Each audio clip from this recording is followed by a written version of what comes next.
What made Subnautica one of the best survival games ever, and why didn't Below Zero capture that same magic? Both games come from the same studio. Both games take place on the same world, but only one feels like a timeless classic. Let's dive deep and talk about why the original Subnautica is simply the better game, and where Below Zero almost kept up. First, the atmosphere. Subnautica's atmosphere is unforgettable. It captures the perfect mix of wonder and fear, making the ocean feel both like a dream and a nightmare. From the bright, colorful, safe shallows to the pitch-black depths of the void, there's this constant tension between beauty and danger, and the game never breaks it. In contrast, Below Zero leans more towards sci-fi mystery. You're still in an alien ocean, but the feeling of isolation is dialed way down. There's more voice acting, more dialogue, and more hand-holding. That sense of quiet dread is just not there in the same way. Below Zero does have great visuals, arguably even better lighting and detail, but it doesn't feel as immersive. The original Subnautica creates emotion through environment alone. It trusts you to feel it. Second is the exploration and world design.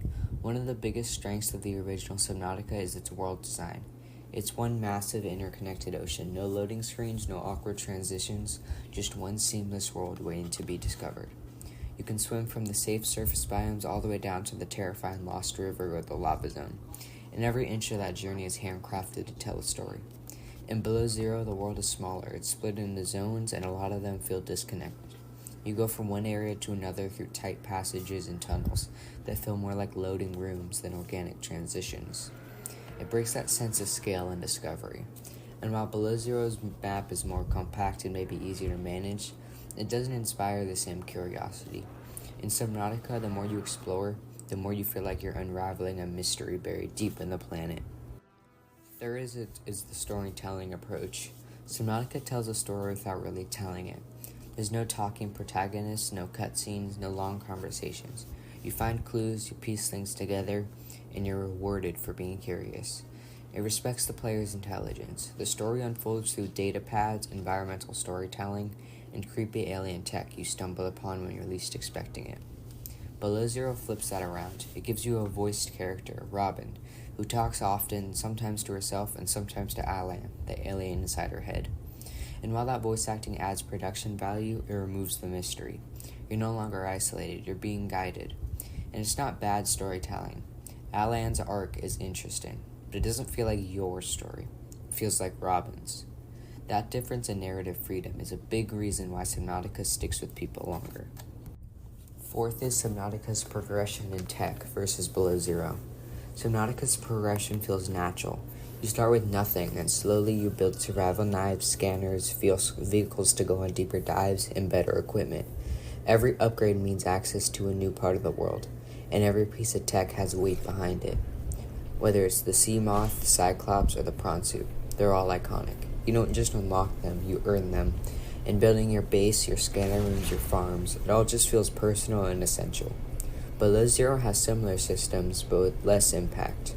The sea truck is a cool idea, modular and flexible, but it's no Cyclops. It will never feel as grand or powerful. Base building is still fun, but there's not much reason to build huge underwater outposts when the map is smaller and shallower. One thing Below Zero does do better is quality of life. It has more polish, more accessibility. The UI is cleaner. The tool animations are better. That's definitely a good thing, but it doesn't replace the feeling of awe the original gave you as you went deeper and deeper. The fifth is the fear factor. Let's be real, Subnautica is scary. Not in a horror game way, but in a primal, deep ocean, what is that kind of noise kind of way. Leviathans like the Reaper Leviathan, Ghost Leviathan, and Sea Dragon Leviathan all leave you shaken. You never forget your first encounter. The darkness, the silence, the sudden roar, it sticks with you. Below Zero has a few Leviathans too, but they don't feel as threatening. The world is brighter, the enemies are fewer, and honestly, you're more equipped to deal with them early on, so that factor doesn't hit the same. If you want real oceanic terror, the original where it's at. 6 is the emotional impact. Subnautica's ending hits hard. After hours of surviving alone, struggling against nature, uncovering alien secrets, and finding a cure to finally build your rocket. And when you launch, you look back, You look back and realize that the terrifying alien planet became your home. There's something emotional about that, something that sticks with you. Below Zero's story is more personal. It's about Robin's grief and her connection to Alan, and while that's valid and well executed, it just doesn't land as powerfully. It feels smaller, less impactful. So here's the conclusion. Subnautica and Below Zero are both good games, but the original is special. It delivers a survival experience that's emotional, terrifying, and above all, unforgettable. It doesn't just ask you to survive, it makes you feel small, curious, and hooked all at once. Below Zero has improvements, better polish, some fun tools, and great visuals, but it never quite captures the soul of the original. If you're gonna play one, play Subnautica first.